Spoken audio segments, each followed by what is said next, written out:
Today we have a lighthearted reimagining of some Lord of the Rings characters as a gang of cowboys.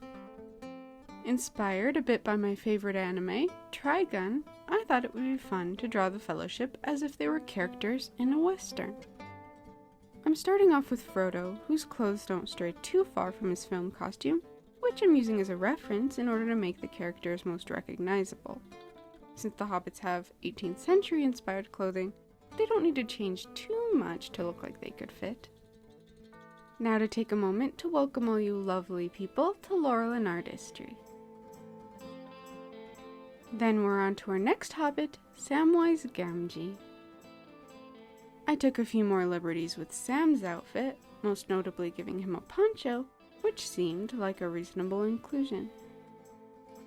These costumes aren't exactly meant to be a historically accurate representation of 19th century cowboys, but they aren't really as sci-fi as the anime I used for inspiration either. I wanted to add some sci-fi elements, but then I kind of forgot. Anyway, Sam's got Bill the pony with him, who is loaded up with a bunch of stuff and has got a nice saddlebag.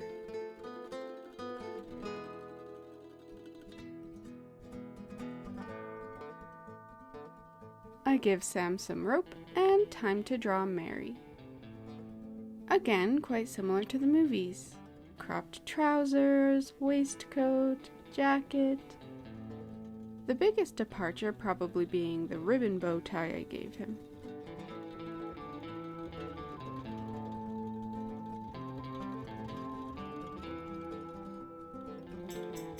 Now for Pippin, who is looking a bit Italian since I haven't drawn in his pipe yet. I make his jacket a bit longer, give him some elbow patches, and replace the scarf he wears in the movies with a bandana. Then, I give him an apple for second breakfast.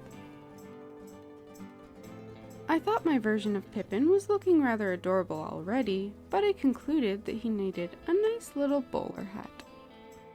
Time to color everything in. Frodo's got brown hair and lots of brown shades in his clothes. I add in a little green because Tolkien's hobbits are big on wearing green and yellow. Oh yeah, I also gave Frodo a Derringer version of Sting. The shading in is pretty simple, it's usually just 2 tones of solid color. I add in a few more details on Frodo's face,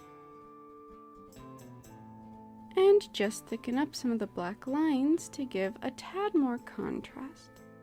Then I airbrush just a bit of rosiness on his face. Now to do the same for Sam and Bill the pony. Sam is in sort of neutral grays and beige, with a little accent of earthy green here and there. Oh yeah, I also gave him a hat.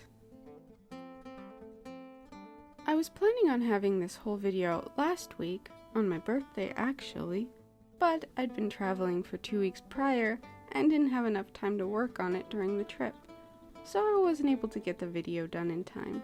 Very sad. I was thinking if people like this though, I might reimagine some more actual scenes from the story in this style in the future. So let me know what you think and what scenes would be fun to see in a Western style.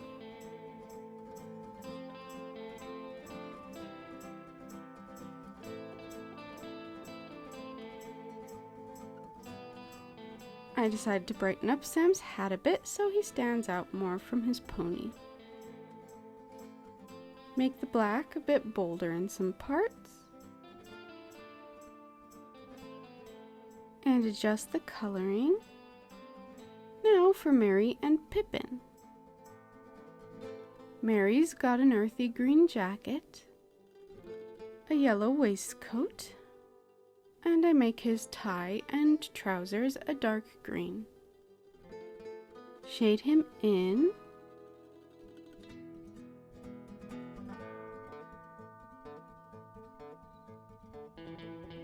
Now Peregrine Took. Pippin is meant to have almost golden hair, whereas hobbits typically have brown hair. They don't really follow this detail in the films though. I make Pippin's apple a Granny Smith, mainly because those are my favorite, but also as a subtle reference to the green apple that appears in Trigun.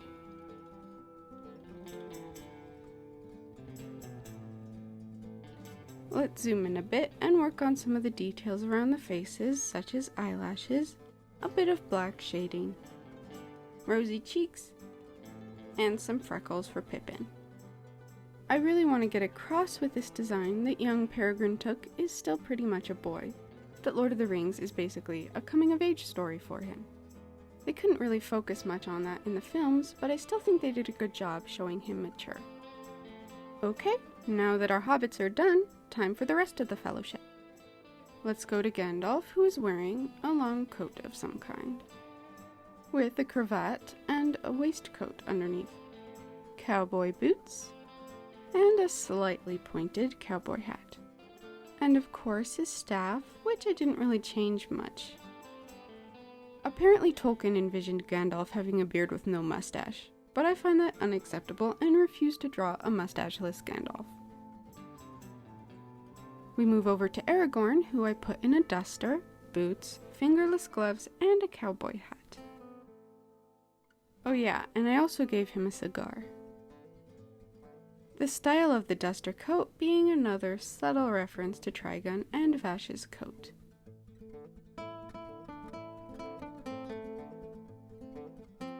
I give his boots some laces and add a bit of fringe. Time for Legolas, who is in a tailcoat, a bolo tie, top hat with nice long hair, and bow. Not sure how accurate an outfit this is, but we aren't going for accuracy anyways. Gimli's design was pretty straightforward in that it was immediately obvious that he should be a prospector.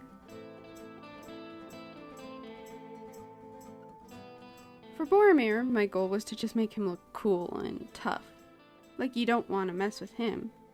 I think I accomplished that decently. I also gave him a mustache. Now to color him in. His colors are red with a sort of dark bluish gray.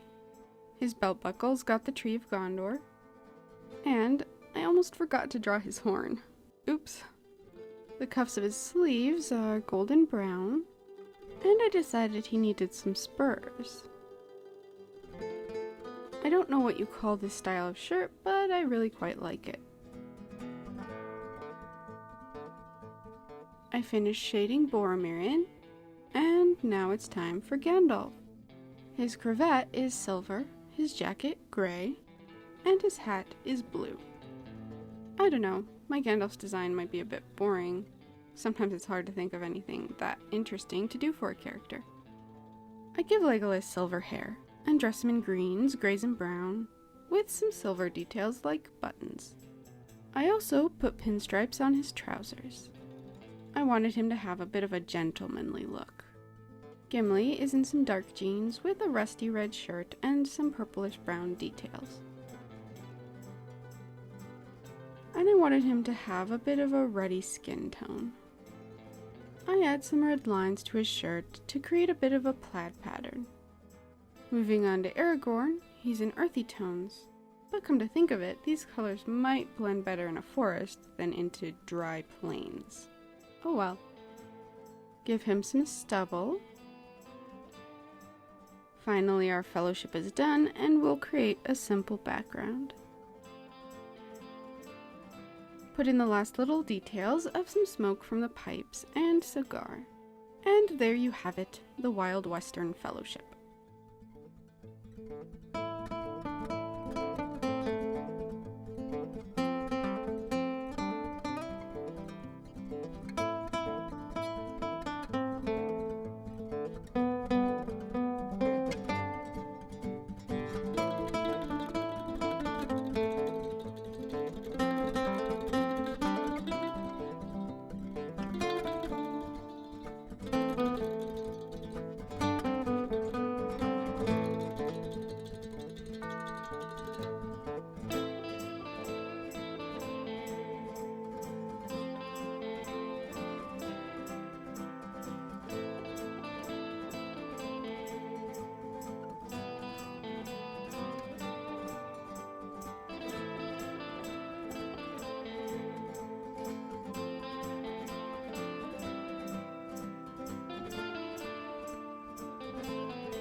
Thank you so much for watching. I hope you enjoyed it and that you'll join me again.